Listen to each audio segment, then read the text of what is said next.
The lock on the guest room. He sat in the back seat like a stranger I'd picked up by mistake. Hands folded. Eyes on the window. The traffic light turned red. So did my thoughts. "Son," I said, keeping my voice level. "How was it?" "Dad," he whispered. Not cried. Whispered. "Don't take me back there." The light turned green. I didn't move. I asked what happened without asking it. Parents learn that trick too late. He lifted his shirt just enough to show me something I couldn't name out loud. Something small. Something deliberate.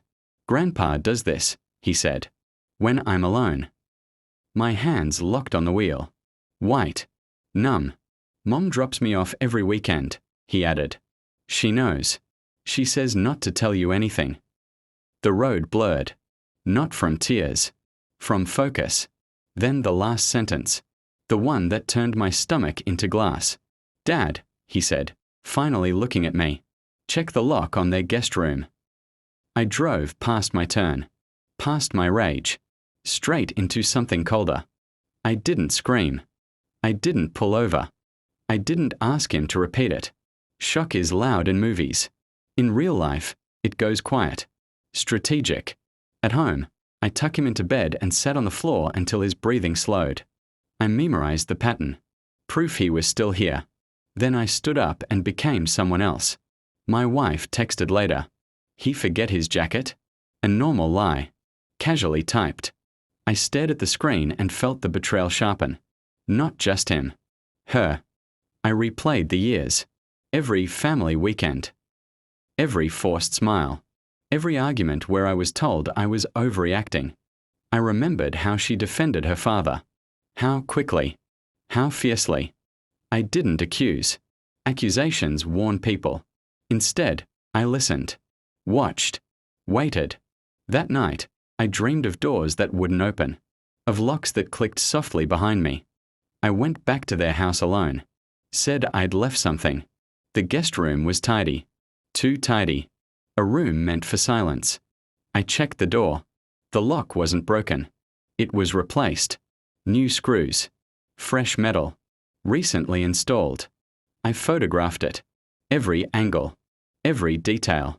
Then I checked phone records. Her calls spiked every Friday night. Short. Precise. Coordinated. I pulled bank statements. Small withdrawals. Regular. Cash. I watched how my wife flinched when our son flinched. How she avoided eye contact when he entered the room. Guilt has habits. I studied them. I took my son to a doctor. Quietly. No explanations yet. The report came back clinical. Detached. Devastating. Still, I didn't confront anyone. Because truth hits hardest when it's undeniable. I waited for Sunday dinner. Family tradition. Her father smiled at me across the table. Confident. Comfortable. I placed the folder down between us. Didn't open it. Is the guest room lock new? I asked. Silence. Then a shrug. I slid the photos forward. Then the report. My wife's breath caught. Not in surprise. In exposure. He stammered. She cried. I stayed still. "I know," I said to her, softly. "I've always known you knew." That broke her. I didn't yell. I didn't threaten. I called child services while we sat there. On speaker. I told them everything. Names. Dates. Evidence. Her father collapsed inward. A man finally stripped of his hiding place. My wife reached for me. I stepped back. "You chose silence," I said. "And silence is a decision." They took him away that night. I packed our son's bag myself. It's quiet now. The kind of quiet that doesn't lie. My son sleeps with his door open. The lock removed. I don't hate my wife. Hate requires energy. I just don't feel her anymore. Some betrayals don't end relationships. They end identities. I didn't save my son by being loud. I save him by being precise. And that door, the one with the new lock, it's gone. So is everything they thought they'd buried.